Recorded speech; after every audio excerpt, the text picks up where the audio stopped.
not looking at what went interacted between us and getting upset with you about that, but I'm looking at the overall thing of what it's going to bring. So this is why the Most High starts sending brothers and sisters, fathers and mothers to fill those voids. So you begin to walk as a family and as brothers and sisters until the time comes. Does that make sense? Right. We got to keep rolling. All right, we already talked about that. I got to move now. All right, so let's hit this. Matthew 24. I'm finna go fast, y'all. Finna go fast. Great. Matthew 24. What we looking at like on time? It's 4:50. All right, let's roll. Matthew 24. And Yahushua went out and departed from the temple. Verse 1. His disciples came to him to show them the buildings of the temple. Matthew 24, verse 1. Verse 2. Yahushua said unto them, see ye not all these things? Verily I say unto you, there shall not be one left upon the stone, to all be thrown down. Verse 3. And when he sat upon the olives, watch what his disciples came to him, saying privately, saying, when shall these things be? And what shall be the sign of thy coming and the end of the world? So they want to know the sign of the coming and the end of the world. So let's look at what he prophesied that there will be famines, right? Okay. Matthew 24 and 4. And Yahushua answered and said unto them, take heed. Watch the first thing. The first thing they asked him, what would be when should these things be? What shall be the sign of your coming and the end of the world? Watch the first things he said. He said, be careful. Take heed that you be not what? Deceived. So deception will be at its highest peak in the time that we live in. It's even at a higher peak than Peter, James, John, Yahanan, all the apostles where they live in. We living in a way worse time. That's why a lot of our rewards going to be greater. Because they didn't have all the distractions that we have 24/7. That's right. You see what I'm saying? All right. So as many shall come in my name saying that I am anointed, I am the Christ, or I have the way of salvation. That's why you have all these groups now. You have these Kemet groups. You have these Islam. You have all these other groups coming up just saying that they are the way. Even Christianity. All these type of things. Growing up saying what? I have the anointed way for the chosen people. And this is why in one house you can have a person that's an Orthodox Christian, another person that the son is a Muslim, the daughter is an atheist. I mean, all in one house, because every religion is after who? Israel. And that's why we in what? All of them. All the other nations, they go with whatever they was raised in. Right. All right, verse 7. For nation shall rise against nation, and kingdom, so that nation against nation is nationality against nationality. And then kingdom against kingdom. And there shall be what? Famines and pestilence and earthquakes in diverse places. All right, so let's look at the prophesied famines, right? We're looking at that there will be a famine that happens, right? Luke 21:10 through 11. I'm going to read fast. Luke 21:10 through 11. Then he said unto them, nation shall rise up against nation, kingdom against kingdom. There shall be earthquakes in various places, famines. Amos 8:11 through 12. Behold, the days coming, declares the Most High, when I will send a famine on the land, not a famine of bread, nor of thirst of water, but the famine of hearing the words of Yah. And they shall wander from sea to sea and from north to east, and shall run to and fro and seek out the word of Yahuwah, but they shall not find it. Revelation 6 and 8. Look and behold. Revelation 6 and 8. Look and behold. What? I wrote that wrong. Some kind of horse, and he was set on it, was named Death and Hades, and was following him with authority, and was given to him on the fourth part of the earth to kill with the sword and with what? Famine. Revelations 18 and 8. Revelations 18 and 8. For this reason, in one day her plagues will come, pestilence and mourning, and what? Famine. Now let's look at all the things, the promises that he said he'll keep us in famine. Then I'm going to give us what we should do. Does that make sense? Y'all following me? Yep. Job 5 and 20. In famine he shall redeem them from death. In famine he shall do what? Redeem them from death. And in war from the power of the sword. Right? So, and he's going to keep us when famine might hit the land, or if war hit the land. He said he's going to keep us from the power of the sword. This is a promise. Thou shalt be hid from the scourge of the tongue, and neither shalt thou be afraid of the destruction when it what? Cometh. Because what? You're going to be prepared for it. Right. So you good against famine or good against war. All right, Psalms 37 and 19. They will not be ashamed in the times of evil. In the days of famine they shall have what? So how? Listen to that. I'm going to read that again. they would not be ashamed in the time of evil, and in the days of famine they shall have what? How are they going to have abundance in the days of famine? From being prepared. For being what? Prepared. So something that they knew that they was already preparing for. Does that make sense? Am I talking crazy? Am I making sense? Psalms 33:19. To deliver them from death and to keep them alive and what? Alright, so you might have a time where you've been preparing and you had things set up, you ate for a while, then it might be a time where you have to instantly go, right? And he's going to always give us direction and family. We look at the ancestor Elijah. 1 Kings 17 and 1 Kings 17 and 1. I'm going to read that. 1 Kings 17 and 1. So this is showing you that the Most High, he'll either have us prepared or send us to a place that has abundance. Well, we can be supernaturally fed. But you're going to have to believe in the supernatural in the end times also, too. Most High might tell you, go back in the woods, I got something waiting on you. You just in the natural. You ain't going in them woods. They say, listen, y'all running, y'all go back into this wood. I got a cabin with somebody that was storing up food, but they wanted me, you and your family finna eat for many days. That's why you got to be having an ear to hear him, right? Not an ear to hear people teach, but an ear to hear the Most High. So he can lead you where to go for you and your family. Elijah, 17 and 1.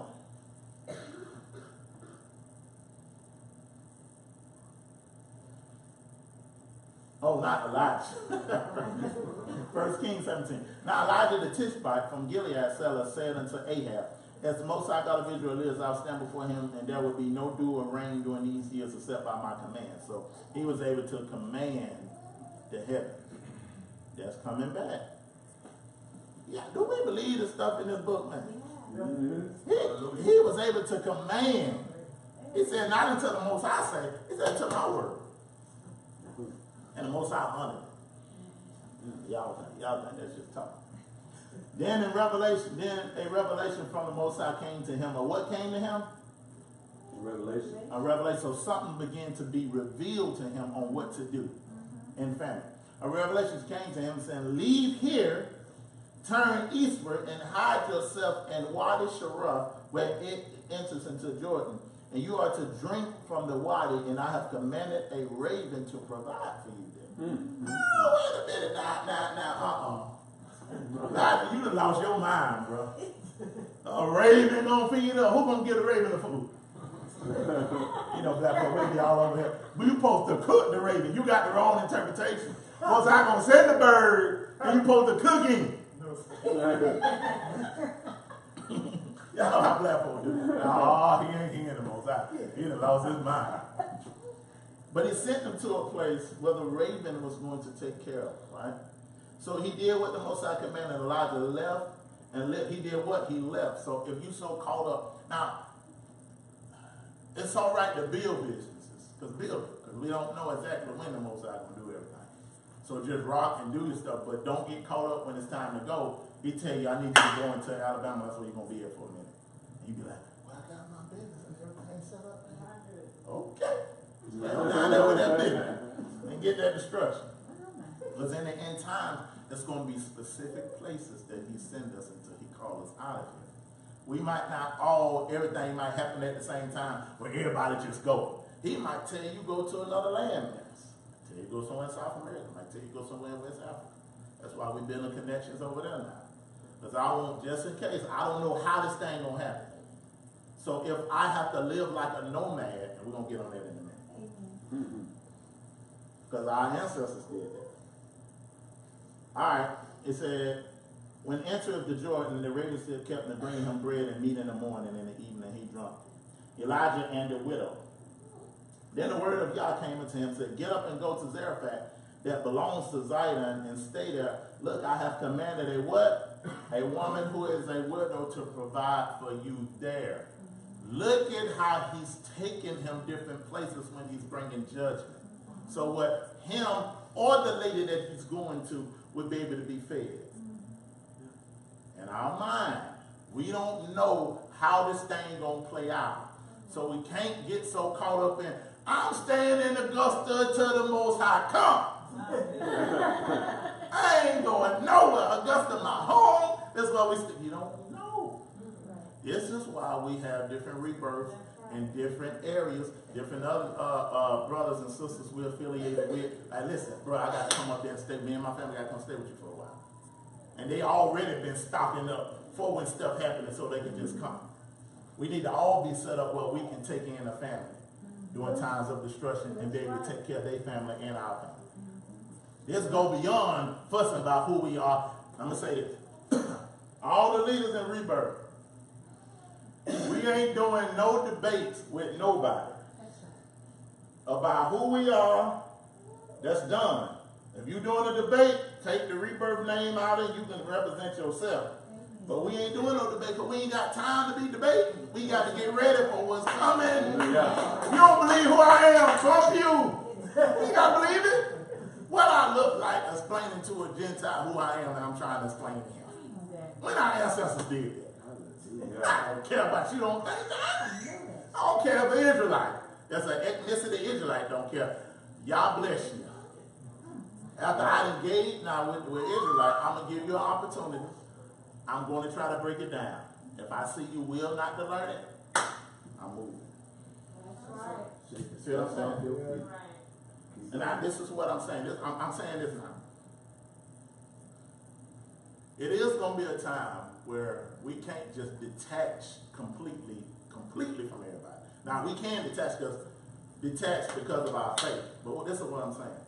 When they would come for us, they ain't ask you, well, was you a Christian? Was you a Muslim? Just because you was black, they came at you. Snatch all us up and send us where we need to see. Because just because a brother might be in Islam, he might have something physically that I need. Be like, bro, I need to come get this from you because this is what we're going to need. Because when you think about survival mode, you ain't thinking about what you know. That's right. Survival mode, we got to survive. That's right. You see what I'm saying? So don't completely think out your mind, or I ain't never going over there to that brother. I ain't never, they believe in Islam. But they over there okay. All right now. And my family died. All right. And they got food. All right. I'm going to believe I'm an Israelite, but I'm going to go knock on that door. Bro, That's right. look out for your boy. Wisdom now. Wisdom. Because we ain't got to die before time based off of belief. Now, we ain't going to never do nothing together spiritually or in the word, but when it comes to survival, I got to think past your belief and think about, okay, how can we survive? Because this beast system don't care nothing about what you believe. Right. I'm going to kill you because of your ethnicity. Come on now. And because of what's been prophesied. I don't care if you're Buddha, Muhammad, Confucius, none of that. That's right. And what? They keep us divided based off what we believe. That's real. That's wisdom, I'm saying. Now, don't get me wrong. Don't go around here talking about, Brother Takoa talking about get with everybody. Don't separate from nobody. Because there is people that you got to separate from. Where boom, hey, I'm done with you. Most of the time I got to show you something, but he ain't going to show you with me. That's right. Because I got too much to do. But when I'm talking about, when it comes down to survival, we got to survive. Fair. All right, so prepare for what's to come. We looked, I ain't got to go through that. We look at what Joseph did throughout 7 years of planning. When they got the dream, you can go to, I think it's Genesis 42, and look at that, and read that all the way down. You can see how the Most High warned them about what was coming. They prepared the food, and they dominated the economy. Why? Because they was prepared. And they had food and had tangible things there, all right? Again, this could work for your betterment in the sense of, like, let's say something happened and it ain't came all the way down to Augusta yet, but something hit New York and it shut down transportation and food stuff in New York and cities around it, and it's a national disaster and can't nobody go outside and nothing like that. It ain't all the way came down to Augusta yet. Augusta might have 2 weeks, but we got stuff stored up and we eat and we good. You see what I'm saying? It ain't like I'm saying that every time the government just gonna come in and snatch everything. That could happen. But you are prepared for whatever. Because what it says, a wise man foresee the evil and do what? Prepares for it. So I'm looking at both sides of the spectrum. Does that make sense? All right, so let's look at 2 Samuel. Give me about 10 more minutes and we're done. 2 Samuel 24 and 13. Then we're going to go to Genesis 12, 9 through 10. And then the best one is Acts 11, 27 through 30. 2 Samuel 24 and 13. It's going to show you that they was shown when David was going to get a judgment. And Moses basically asked him, what you want me to bring him? 2 Samuel 24 and 13. So Gad came, Gad was a prophet. So Gad came to David and said to him, shall 3 years of famine come to you in the land? Or will you flee for 3 months before your foes while they pursue you? Or will there be 3 days of pestilence in your land? And I consider and decide what answer I shall return to him who sent me. So we're just letting them know right there. Either you choose your destruction. You didn't went out there and numbered the people. Most I told you to number them, so the judgment got to come. Famine come to the land, pestilence, or your enemies pursuing you. Just letting you see when famine happens, we are forewarned about it. That makes sense. Genesis 12, 9 through 10. And Abraham journeyed on, still going forward to Negev. Now he was there, and a famine in the land. So Abram went down into Egypt to sojourn there, for the famine in the land was so severe in the land. So well, our ancestors had to go to different places. You got to be ready to move just in case. All right? I love this one. Acts 11, 27 through 30. Acts 11, 27 through 30. Now, I am not trying to create no flea doctrine and all that type of stuff. I'm trying to give you wisdom. We might have to move from state to state for a little bit because we don't know how everything is going to unfold. You see what I'm saying? One city might be more destructive to stay in than another. And you'll do better getting in the country. Let y'all know. Let these cities go. You'll be better in the country initially. That's where I'm going. I can't wait. Tired of neighborhood folks anyway. Acts 11, 27 through 30. Watch this one here now. Now these days prophets came down from Jerusalem to Antioch. And one of them named Agabus stood up and foretold by the Spirit that there would be a great famine over all the land. What told him? The Spirit. He was foretold what was happening. This is how we can have what? Abundance in the midst of famine. Because we got the upper hand.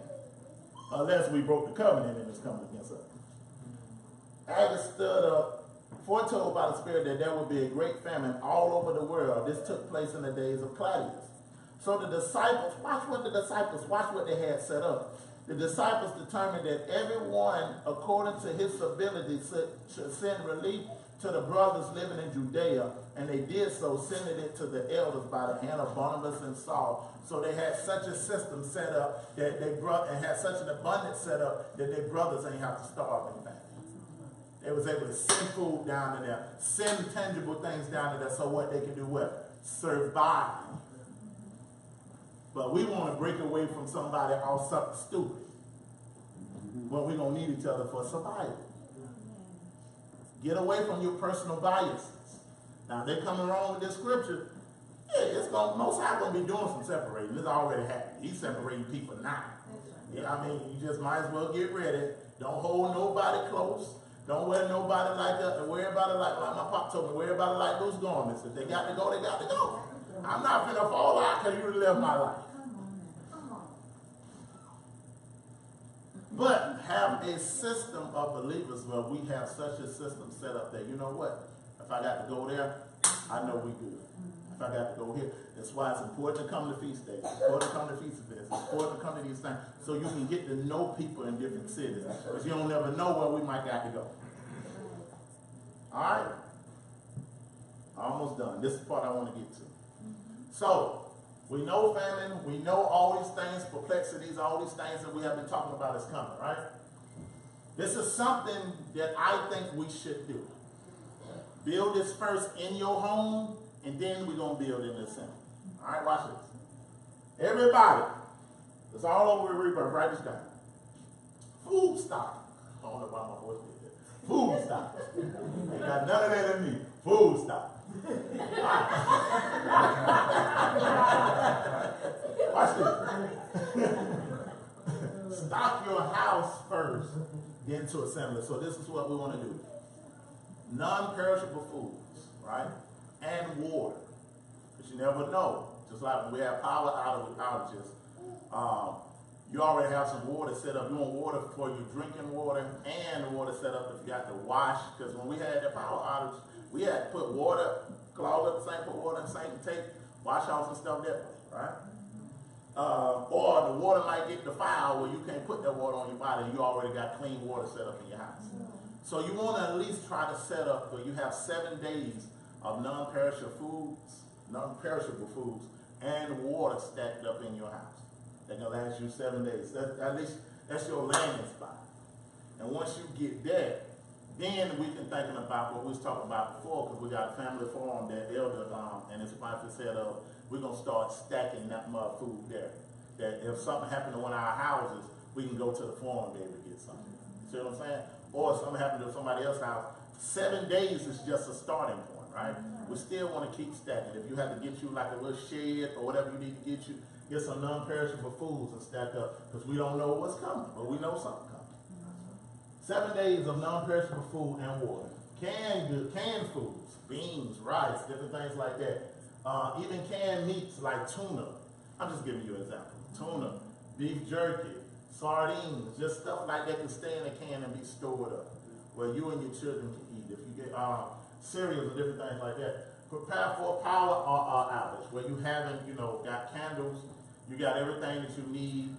Please, if you have to invest in what is them things that you generators. Get you every black person get you a generator. You got money, you go buy Jordans, you go buy all these big type purses, set some money aside, get you a generator. Because all you need is some gas to put in, you have electricity. So do that. Make sure you prepare for power or outages, whatever that means to you. Then we got the family forum. So this is where we're going to start working even more on the family forum, right? We have Elder already be growing all kind of vegetation out there. Me and my children went out there and we began, he gave us a little portion of the land. My children put seeds in the ground. We had food came up. Where we can eat vegetables. We have a lake out there. And one of our goals is to fill that lake with fish so we can have our own fish to be able to go in and feed from. We got to clean it first and get all the other stuff out first, and then we're going to start putting all type of fish in there. So what? We can feed ourselves. You see what I'm saying? Then another thing that me and Elder was talking about is cows. Now, boy, I ain't never thought about none of this till I came into this faith. So we talking about feeding, raising, getting our own cows, because we got room out there for it, and raising them up to slaughter so we can eat. We can have food that ain't been touched with GMOs, ain't got all that crazy stuff in it. We raised them and groomed them ourselves. We put our own stuff in. I think the price of a baby cow is about $300. Yeah, about $300 at the most. That ain't nothing, y'all. I spent $300 everywhere in my life. But we talking about that, where we are raising them and getting the children involved with that, where, it'd probably be sad to the children. We gotta kill them, we gotta eat them. So the more and more, and things like that is where we're gonna be investing money, because we don't need no bigger building, we ain't trying to get no extravagant building and all that type of stuff. We trying to get tangible things to survive. Are we making sense? So everybody, we're gonna start making sure this gets done, because this ain't just coming doing nothing. We're gonna be asking you about how you doing on your 7 days, how you doing or preparing your food, and then we'll start stocking the farm and stocking different areas like that. I want all the Rebirth everywhere. Y'all start doing this, because you never know where we might have to go. We might have to come to your city. Might be a storm happening, might be crazy stuff happening. Storm that just hit Florida. I don't want to go to no Red Cross. I want to be able to go to my people and have stuff set up where we can bring people in and we can, care for each other like that, right? So that's that. Food, everybody got this. And I'm going to try the next week, so we're supposed to meet. Y'all know really the fourth weekend we usually meet. on Sunday to do something in the community. Now that Sunday meeting is because we can do tangible things. We're not actually going to be coming, well, we might come in here, but when we meet then, usually we try to do something in the community, or we try to go to the forum, because we don't like to do that on the Sabbath where you're doing all that working type stuff, so we pick Sunday on that fourth weekend. And that fourth weekend, on that Sabbath, you're supposed to be sitting down with your family, where men are teaching their families on the Sabbath, where you ain't bringing your family every week to hear another man teach your children and your wife. So I hope we're doing all right with that on those days that we don't come. But on those Sundays, so this Sunday, the coming Sunday, I'm going to either try to have somebody come in and teach us about emergency awareness, stuff that you need to have, first aid kits, all type of stuff. I also want to get the sisters and everybody get this fear. Well, let's go on to the next slide because it's on there. Oh, basically, that's why Feast of Tabernacles is so important. Everybody go get them a tent. Go get you a tent where you and your family can fit in. Because you never know, we might have to go somewhere where you can't stay in somebody's house. You can set up a tent in their yard. Wherever we got to go. But you want to be ready for everything. You look in the scriptures, Genesis 42:3, Joseph fled to Egypt. He had a tent with him. Joseph and Mary fled to Egypt. Abraham fled to Egypt. Christ told his followers to flee to the mountains. They carry tents with them. So we want to make sure, act like you're going to the Feast of Tabernacles. Make sure you got a tent in your house. And everything that you're going to need. That's why it's important to come to the Feast of Tabernacles, so you can know what you're going to need. Because you'll be amazed how your body adjusts. I thought it was going to be a little weird. After I got over there first night, down out of town, because I was in a city I ain't never been before, man, our body adapted. We got used to going out there, cooking outside, and everything. So make sure you get you a tent and get your essentials like you're going to the Feast of Tabernacles. Just have that stuff with you just in case. Hey, you might can do them, but pick up the tent and whatever you need and just go. Go to this place and go to that place. First aid kits, let's learn that. We want to get some people, is anybody in here that is a first responder or got any type of training like that?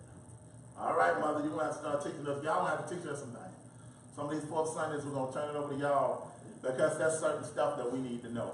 How to respond to emergency, what to look at, how to help each other. What happened is when our children, something happened, how to get them CPR without busting their chest open.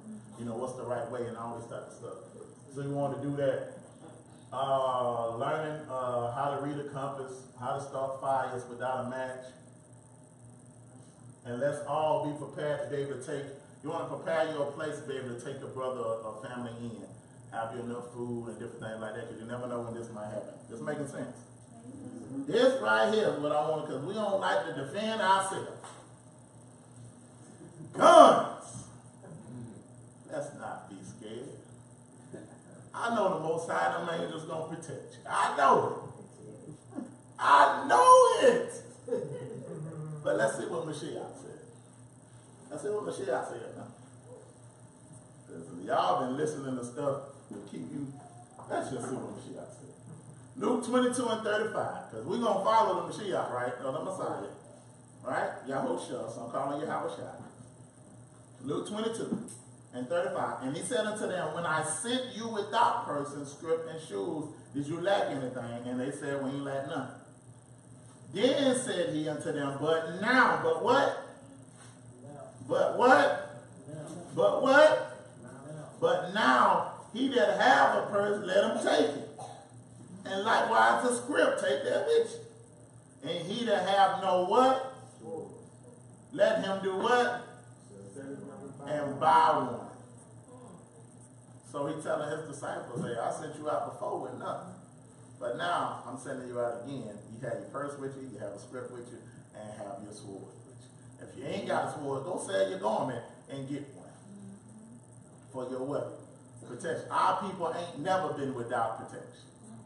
That's how Peter was able to what? Slice that ear off. He was ready. Then when Messiah picked that ear up and put it back on, I probably would have denied it too. Like, what you doing?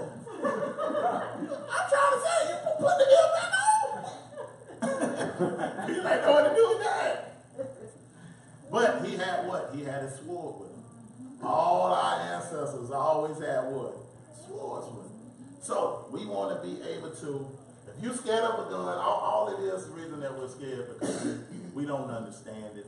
We haven't dealt with it. We haven't studied. Everything you got to study to get over fear. You see what I'm saying? That's how I think about everything. I'm gonna become an expert in this, so I have no fear there. First things I do when I bring my guns in the house, I bring them to my children. Let them look at them, let them see them, let them know this ain't nothing to play with. This ain't nothing that you just get and shoot. This is dangerous. We talked about it. I showed them gun stuff online where they can look at and see the dangers of playing with the stuff. And then I tested them. I let a week or two go by. I left the gun sitting out in the middle of the floor of the house. I already told them what to do. Get away from it and call your parents. And they didn't bother. Now, of course, I ain't had the clip or nothing in it, but they didn't bother. Now, when my son get a certain age, 11, I'm taking this me now. I'm taking them 10, 11, I'm taking them to the gun range. Yes, sir. They taking their sons at 6. That's right. He going to the gun range, learn how to use a gun, because the more he understands it, the know he ain't gonna play with it. You see what I'm saying? Respect And it. also, yes, they respect it. Also, my daughter, when they get a little older, 11 and 12, do the same thing. But the sisters, we want y'all to get familiar with it. So, of course, we're gonna be going to gun ranges. First thing I might do is bring some of the guns up here and just let you touch them. Ain't gonna have no clipping, because sometimes it's just getting over that fear and just grabbing it and just holding it. You know, and I know Mother was in law enforcement, so she can definitely help us a lot. You know, with that, show us. You also took grade. Great. Another brother was in the military, so he's gonna be helping us out with that. We'll have a whole gun training, so we can get past that fear, so we can know to protect ourselves. It don't take nothing to get a carrying license, $70. I just did it, my license ready. And you good, but don't go get that carrying license when you ain't ready. You better shot yourself in the foot. Go get some training, and I got some. Yeah, we got some people that's gonna be able to train, but we want to have all these things done, because all this type of stuff is important, not just coming to class every week. All right. Right. So last thing, preparation, fasting, not overindulging in food. Let's get out of a habit and just overindulging all the time. You have your times of indulging, feast days and stuff like that. Don't want to indulge every day, where you ain't getting your body used to not having. So get you a system of fasting. One thing that I used to do, every month I was going to fast to make sure I keep myself spiritually where I need to be. And I'm getting back on that system. You know, if it takes you, okay, let me start once every 2 months. Start off like that, going fast. And you want to get it where you can almost do it every month, or however most I lead you. Some people do it once a week. So you want to get you a system of fasting. Prayer, praise, and worship. You definitely want to keep that in mind. Study of the word. Train your mind to endure. That's with bodily exercise. That's whatever it is. You want to be training your mind in the scriptures and understanding, and also preparing your family. Man, you need to get your family together and let them know, like, listen, this thing might get so stout that daddy might not be with you. Y'all got to keep going. I might have to be in a whole other city where they didn't separated us, but my family got to be like, hey, we're going to keep going. We ain't going to fold. Don't be putting this in your sons. That might not happen, but that might do happen. So you want to prepare them for everything. This is the message that we have for the day. Preparing our people for what's to come. Any questions, comments, or concerns? This is to me, one of the most important messages that we can have. We got to get prepared for what's coming. Questions, comments, or concerns, anything you want to add? I have a question. Yes, ma'am. Give them out of the mic, or the mic's off. Yeah, they are. That's okay. Do you have a concern about surveillance, observation? Do I have a concern? Yeah. As far as government surveillance? Yeah, our local as well as being under surveillance. Yes, ma'am. Yes, ma'am. Big time. Like I said, I just did a breakdown of that, the COINTELPRO. That thing is real. I mean, it's all around us. And it's stuff that we ain't going to discuss online. Some stuff, we're going to leave our cell phones in the back when we got to talk about specific stuff. But we got to start moving different. That's right. You know, as time wind up with more surveillance, it can't be a thing where, that's why I'm trying to build the other assemblies now, so we ain't got to broadcast stuff online and say, hey, we going to Passover, then the wrong people show it. Yes. You know, now we got a system set up that if you ain't got this or that, we don't let you know what the address going to be until you register. And this is why with everything, we might charge a fee because with somebody that don't mean no good, they ain't gonna wanna pay to get it. That's right. You see what I'm saying? But we got measures and different stuff lined up, but yeah, the way the surveillance is, we got to start moving different and talking different. When it comes to strategic planning, we got to do that different. So yeah, I'm on one accord with you right now.